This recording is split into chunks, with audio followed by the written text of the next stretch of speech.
Olá, pessoal. Prazer grande estar aqui com você mais uma vez. Desta feita, vamos trabalhar com conhecimentos bancários. Você que vai fazer concurso na área bancária, em qualquer parte do país, é um prazer grande estar aqui com você. Meu nome é Cosme Sérgio. Beleza? Vamos começar esses primeiros blocos falando um pouquinho da dinâmica do sistema financeiro nacional. Tudo bem? Vamos falar dos órgãos operativos, vamos falar dos órgãos normativos, das características do sistema financeiro nacional. Beleza? Começando aqui o nosso trabalho, eu começo a falar um pouquinho sobre políticas de governo, para você entender o contexto e a aplicação da atividade do sistema financeiro nacional. Acompanhe comigo na tela. Políticas de governo. O Estado exerce sua atividade através de uma série de medidas conhecidas como políticas. As principais políticas utilizadas são política monetária, política fiscal e política cambial. Repare que nesse primeiro slide, a política monetária ela está em negrito, porque o sistema financeiro nacional está diretamente relacionado com a política monetária. Fechando aqui em mim, política monetária, querido, tem a ver com a circulação da moeda. Política monetária tem a ver com o meio circulante, com a quantidade de moeda que circula no país. Tudo bem? Ou seja, o papel moeda. Essa política monetária é extremamente importante para que você possa ter poder aquisitivo e, ao mesmo tempo, os governos, os órgãos, que são os órgãos normativos, não podem permitir que se tenha moeda circulante demais, porque isso pode gerar inflação. Beleza? Então, principalmente, dentro do nosso foco de sistema financeiro nacional, se aborda a política monetária. É claro que existe política fiscal e política cambial. Política fiscal tem a ver com fisco. Fisco tem a ver com a entrada e saída de recursos, principalmente através da tributação, ou seja, através da movimentação dos recursos, através de impostos. E a política cambial tem a ver com a moeda estrangeira, ou seja, circulação de moeda estrangeira no país, quantidade de papel moeda, até porque existem uma série de atividades em nosso país que são feitas através da circulação do papel moeda, ou seja, do papel moeda estrangeiro, dólar, euro e outras moedas. Beleza? Mas dentro do nosso contexto, o que vai estar mais latente, o que vai ser mais importante, vai ser a política monetária, porque é a política de captação e aplicação de recursos. Ou seja, quem tem recurso disponível, coloca à disposição de uma instituição financeira bancária, tudo bem? Essa instituição financeira vai remunerar essa pessoa, vai pegar esse mesmo recurso e vai emprestar para quem está precisando. Ou seja, essa instituição financeira bancária vai fazer o que a gente chama de intermediação. E para fazer essa intermediação, tem que ter alguém que está normatizando esse mercado. Aí entra toda a estrutura do sistema financeiro nacional. Beleza? Então acompanhe comigo na tela aqui o seguinte: política monetária, que foi essa que eu estava comentando com vocês, implica na gestão da moeda e do crédito, o gerenciamento do meio circulante, da quantidade de papel moeda que está circulando no mercado, definição da unidade de conta, operações de amoedagem, ou seja, troca de moeda, decisões sobre o curso forçado e também regular as emissões de moeda. Como eu falei para você, se eu tenho uma quantidade muito grande de papel moeda circulando, significa dizer que a gente pode gerar inflação. Fechando aqui em mim, quando você era criança, quando eu era criança, nós pensávamos da seguinte maneira: toda vez que o governo quiser pagar uma dívida, quiser pagar uma despesa, é muito simples. Ele emite papel moeda e paga. A gente não pensava assim? É claro que hoje, a gente já é adulto, eu principalmente mais do que você, a gente percebe que não é dessa forma. Ou seja, a quantidade de moeda que circula no mercado tem que ser regulada pelos governos, tem que ser regulada pelos órgãos, os órgãos normativos, tudo bem? Ou seja uma política expansionista ou não de moeda, porque a circulação da moeda está diretamente relacionada ao poder aquisitivo e a circulação da moeda está diretamente relacionada à inflação. Então, hoje, quando a gente fala de emissão de papel moeda, né, quando os órgãos normativos autorizam a emissão de papel moeda, o que significa dizer? A gente está fazendo isso só para repor a quantidade de moeda que estava circulando, para repor aquela riqueza, aquele papel, não para se colocar mais papel no mercado. Isso tem a ver com política monetária, beleza? Olha só, volta lá. Também a política monetária, a atuação via moeda na vida econômica, organizando o sistema monetário, que circula a moeda, e o sistema bancário, porque o sistema bancário é aquele que faz a intermediação. E esse sistema bancário, ele vai responder pelas necessidades da economia, ou seja, necessidade relativa à emissão de papel, moeda. Então, fechando aqui em mim, uma das principais funções dentro do sistema financeiro nacional é fazer a emissão, a circulação, o controle dos meios circulantes. Emissão e controle da emissão de papel moeda. É a única finalidade do sistema financeiro regular isso? Não, mas é uma das finalidades mais importantes dentro do nosso contexto. Beleza? Tranquilo? Sem dificuldade? Olha só, com a execução da política monetária, fechando no slide, o Estado pode controlar a expansão da moeda para manter a atividade econômica em expansão. Expansão da moeda? É. Ou seja, eu posso expandir a quantidade de moeda para que a gente possa expandir a atividade econômica. É claro que eu não vou emitir papel moeda de forma a gerar inflação, porque o excesso de papel moeda gera inflação. Também com a política monetária, o Estado pode suplementar a quantidade de moeda em circulação para estimular a atividade econômica, ou seja, acesso a crédito, acesso, né, às pessoas terem formas de captar recursos para bancar suas atividades econômicas. Contrair a oferta da moeda sempre que surgirem tendências para a sua desvalorização. Contrair a oferta de moeda?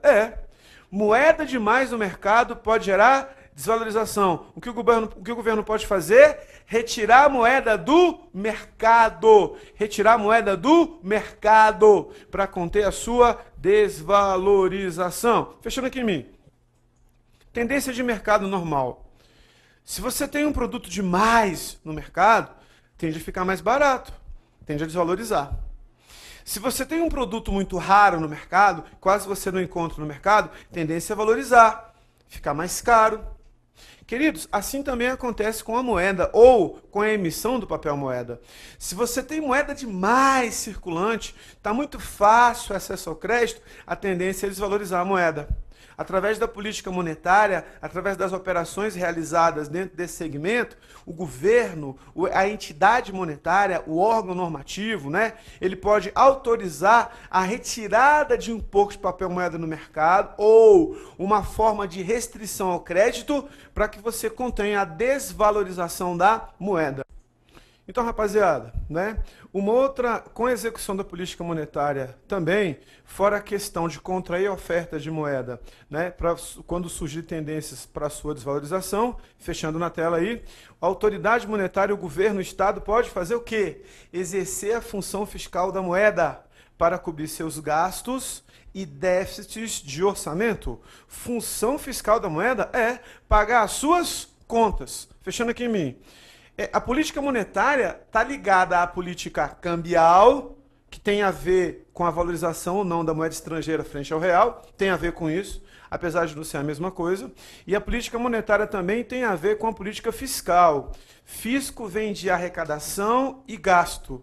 Ou seja, através da moeda, através do dinheiro circulante, o governo também cobre os seus déficits, ele cobre os seus gastos, ele cobre os seus gastos orçamentários. Então o governo tem que ter uma forma de arrecadar a moeda para se financiar. Uma forma de arrecadar a moeda através da tributação, através de arrecadação de impostos, que é a política, né, fiscal. Arrecadou moeda, através da moeda, né, o governo paga, ele cobre os seus déficits, ele custeia o funcionamento da sua máquina e também através disso ele faz os seus investimentos, suas obras e aumenta também a sua riqueza como governo. Beleza? Tudo isso através da política monetária. Tranquilo? Fechando na tela, instrumentos de política monetária.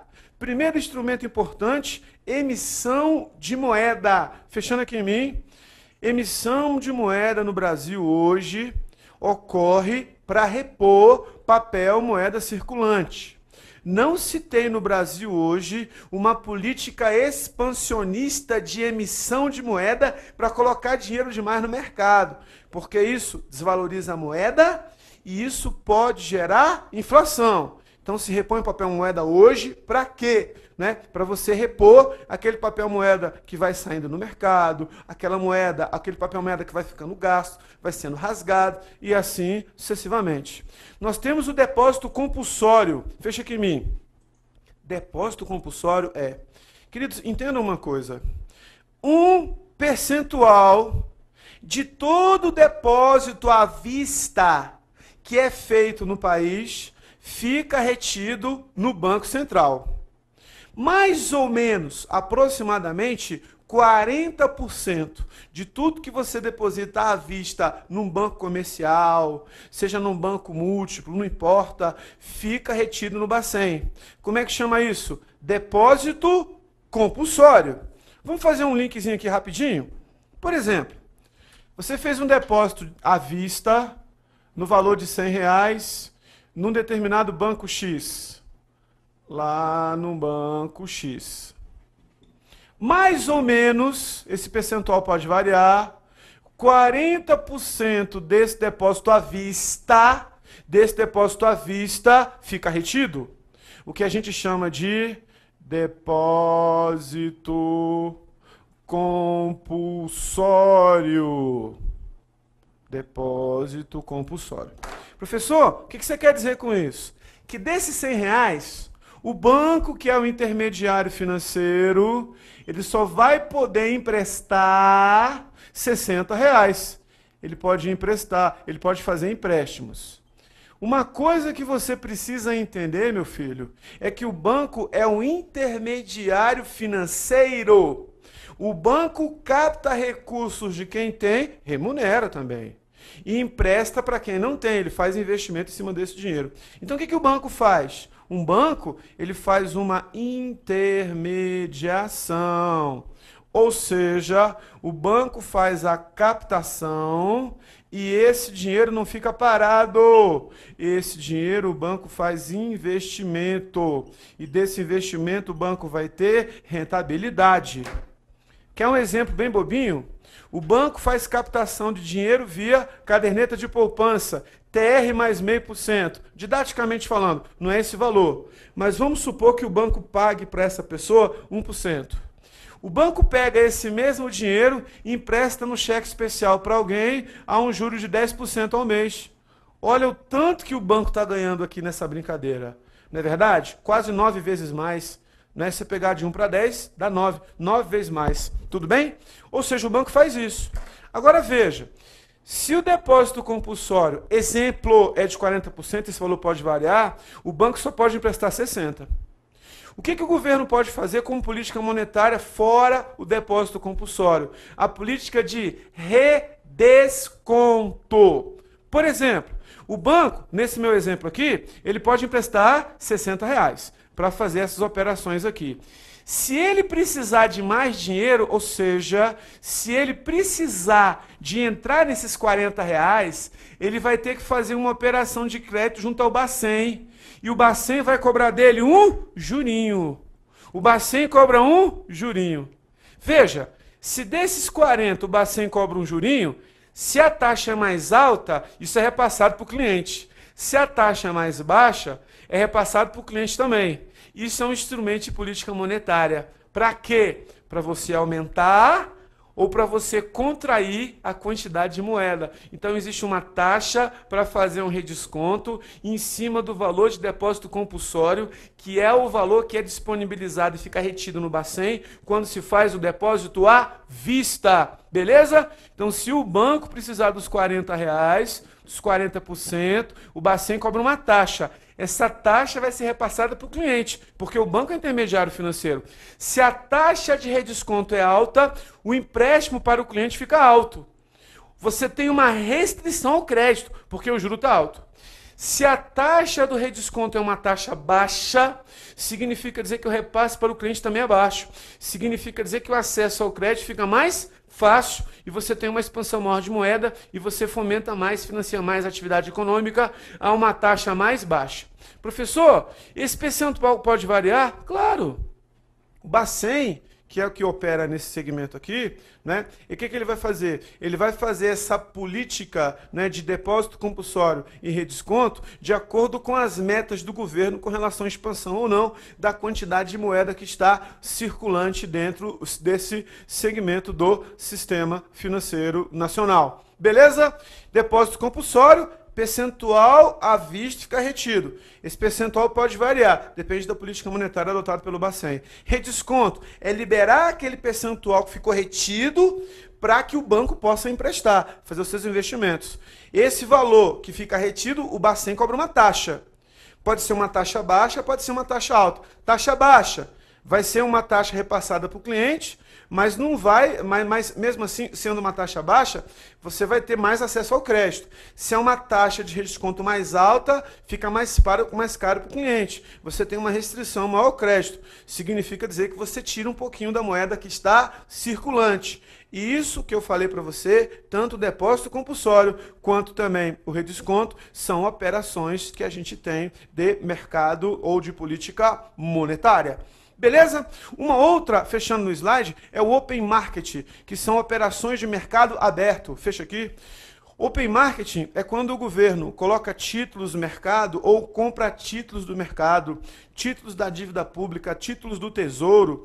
Quando o governo coloca um título no mercado, e é um valor alto, bilhões de reais, ele coloca. Significa dizer que, né, alguém compra aquele título, faz um investimento e futuramente recebe um valor maior.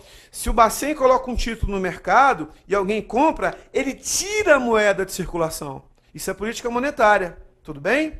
Quando um Bacen compra um título no mercado, ele tira o título e coloca moeda. Isso também é política monetária. Então o Bacen faz a operação de Open Market, que é mercado aberto, conforme a necessidade, conforme os objetivos e as políticas do governo. Beleza? Tranquilo, fácil, sem dificuldade? Continuando aqui, queridos, vamos falar agora do Sistema Financeiro Nacional, que é o foco dessa aula. Até porque, por enquanto, a gente estava fazendo uma introdução. Sistema Financeiro Nacional, Lei 4.595 de 1964. O que é o Sistema Financeiro Nacional? É o conjunto de instituições e instrumentos financeiros que possibilita a transferência de recursos dos ofertadores para os tomadores finais. Olha só, quem é o ofertador? Fecha aqui em mim. Ofertador, quem tem dinheiro sobrando. Tomador final, quem está precisando do dinheiro. Ofertador, tomador. O que é o sistema financeiro? É um sistema onde você tem a transferência do dinheiro. Transferência para quem tem, transferindo para quem necessita, transferindo para quem precisa. Ou seja, você capta recursos através da pessoa que oferta dinheiro à instituição financeira e você empresta dinheiro para quem está precisando. O sistema financeiro proporciona isso. Quem é que faz essa intermediação? O banco, instituição financeira, parte integrante do sistema financeiro nacional. Beleza? Fechando lá, o sistema financeiro é constituído por um sistema normativo, que regula, normativa, que determina as regras, e por um sistema operativo, aquele onde você tem o segmento dos bancos, o segmento das instituições financeiras, aquele que de fato você tem as operações. O normativo regula e controla o operativo. Essa regulação é feita através de normas legais. O operativo é constituído pelas instituições financeiras, que podem ser instituições ou bancos públicos ligados ao governo ou bancos privados. Tudo bem? Então a gente tem no Brasil bancos públicos e bancos privados que fazem parte do subsistema operativo. Beleza? Fechando aqui em mim. Subsistema normativo, lógico, está na mão do governo. O subsistema normativo, lógico, é aquele que determina as normas, as regras, os regulamentos, as regulamentações, né?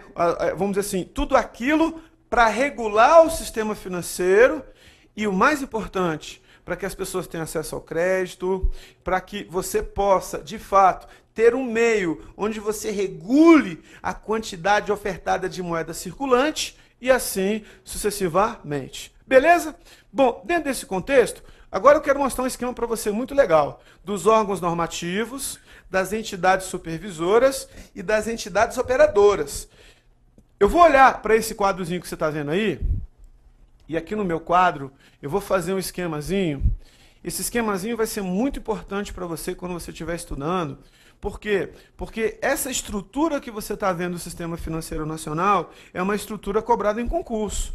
Independentemente do concurso, Banco do Brasil, Caixa Econômica Federal, BNDES, não importa. Você precisa conhecer essa estrutura. A primeira parte, que é a primeira linha azul, você tem órgão normativo, entidade supervisora e você tem os operadores. Tudo bem?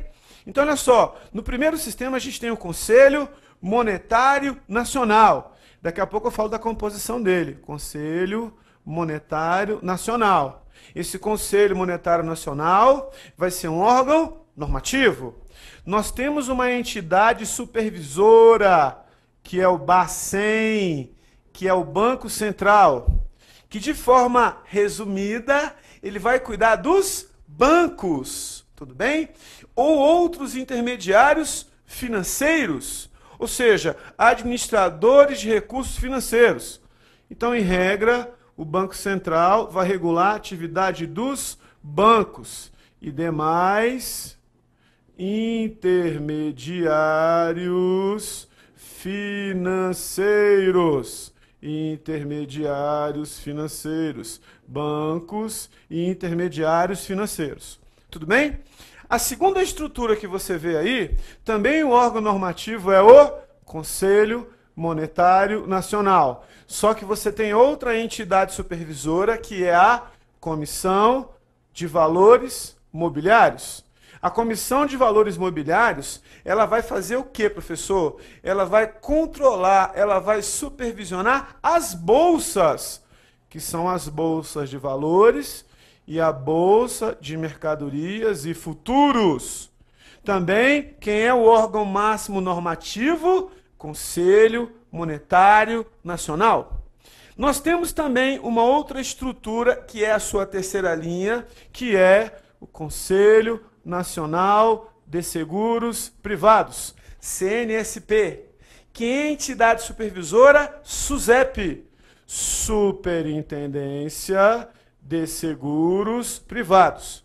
A Superintendência de Seguros Privados, ela vai operar no mercado de seguradoras, resseguradoras,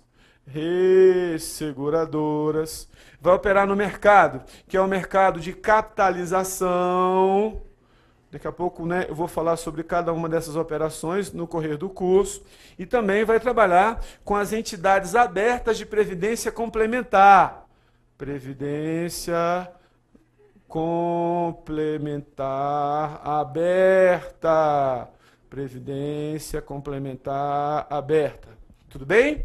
E a outra estrutura é o Conselho Nacional de Previdência Complementar. Conselho Nacional de Previdência Complementar, que tem como entidade supervisora a Superintendência Nacional de Previdência Complementar, que é a Previc. Superintendência Nacional de Previdência Complementar, Previc. E ela vai trabalhar com as entidades fechadas de previdência complementar, que são os famosos fundos de pensão. Previdência complementar fechada. Professor, dentro do curso, você vai detalhadamente falar de todas essas entidades? Claro, com certeza. Professor, dentro do curso, você vai detalhar cada um desses conselhos, cada uma dessas comissões, dessas entidades supervisoras? Sim. Então, olha só, fechando aqui no quadro. Esse aqui, ó, são os órgãos normativos. Órgãos normativos. O próprio nome já diz. Normatizam uma atividade, determinam as regras, determinam quais serão as políticas. Órgãos normativos. Essas aqui de baixo, né, que eu vou colocar de azul, são as entidades supervisoras. Cada entidade dessa supervisiona um determinado segmento. Entidades supervisoras. E todo mundo que está aqui faz parte de um sistema, que é o Sistema Financeiro Nacional. Sobe um pouquinho a câmera, por favor, para a parte de cima aparecer. Isso, baixa um pouquinho. Muito bem, meu filho, acordou? Que legal. Órgãos normativos, muito bem. Conselho Monetário Nacional, aqui também é o Conselho Monetário Nacional, Conselho Nacional de Seguros Privados, né? E a gente tem aqui também, né, Conselho Nacional de Previdência Complementar. Olha só, o Conselho Monetário Nacional é um órgão normativo máximo do Sistema Financeiro Nacional e ele vai operar com o Bacen e com a Comissão de Valores Mobiliários.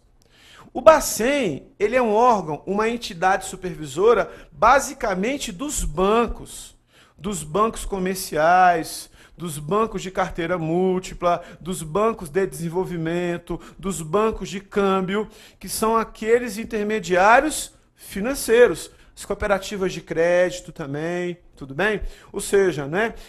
Sociedade de empréstimo e investimento, associação de poupança e empréstimo, tudo isso a gente vai abordar.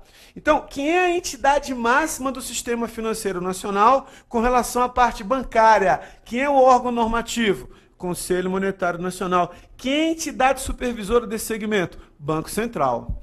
Com relação à parte de bolsa, bolsa de valores, que a gente faz captação e venda, né, de mercado à vista, e bolsa de mercadorias e futuros, que a gente compra e vende títulos e valores mobiliários, só que a gente vende a prazo. Quem é que é a entidade supervisora? Comissão de Valores Mobiliários. Quem é o órgão máximo? Também o Conselho Monetário Nacional. Isso aqui é uma introdução. Vou falar detalhadamente de cada um desses segmentos, de todos os bancos, associação de poupança e empréstimo, das bolsas, quem opera perante as bolsas de valores, tudo bem? Nós temos também, ó, na parte de segurador, ressegurador, que faz o resseguro, vou falar disso depois, capitalização e previdência complementar aberta. Previdência complementar aberta é aquela que todo mundo pode participar. Ou seja, eu vou numa previdência complementar, pago um determinado valor e quando, depois de um tempo, 10, 15, 20 anos, não importa, quando eu tiver direito àquele benefício, eu recebo de uma vez aquele valor ou recebo em parcelas, como se fosse uma aposentadoria, uma previdência complementar. Quem trabalha com esse segmento? Seguradora, resseguradora, capitalização e previdência complementar aberta, Superintendência de Seguros Privados, né? Entidade supervisora. Qual é o órgão normativo desse segmento? Conselho Nacional de Seguros Privados. E nós temos a Previdência Complementar Fechada, os famosos fundos de pensão. Professor, todo mundo pode participar de um fundo de pensão? Não. Quem participa de um fundo de pensão é quem é diretamente relacionado a uma instituição, a um banco, a um órgão. Esse é que tem competência para participar de um fundo de pensão. O que a gente chama de previdência complementar fechada. Previdência complementar fechada. Quem é a entidade supervisora desse segmento, professor? É a Previc, Superintendência Nacional de Previdência Complementar. Quem é o órgão normativo máximo? Conselho Nacional de Previdência Complementar. Tudo isso que você está vendo aqui, ó, tudo isso que você está vendo aqui, ó, faz parte do Sistema Financeiro Nacional. Professor, eu pensei que o Sistema Financeiro Nacional era formado apenas de bancos. Então você pensou errado, você se enganou. Ou seja, Sistema Financeiro Nacional envolve órgãos normativos, entidades supervisoras e órgãos operativos. Quem determina as políticas, quem executa as políticas e supervisiona as entidades e quem opera no mercado. Então não é só o mercado bancário. Se você pensava assim, você pensava errado. Beleza? Então olha só, acompanhe comigo aqui, ó. Conselho Monetário Nacional. No meu esquema, olha para cá. Eu estou falando desse aqui, ó. Conselho Monetário Nacional. Cuidado! Isso cai em prova. Você que vai fazer concurso, cuidado! Conselho Monetário Nacional foi instituído pela Lei 4.595, de 31 de dezembro de 64. É o órgão responsável por expedir diretrizes gerais para o bom funcionamento do Sistema Financeiro Nacional. Ou seja, o Conselho Monetário Nacional é o órgão deliberativo máximo do Sistema Financeiro Nacional. Claro, é o órgão máximo nesse segmento. Fecha aqui. Qual segmento? Segmento bancário e segmento de bolsa de valores.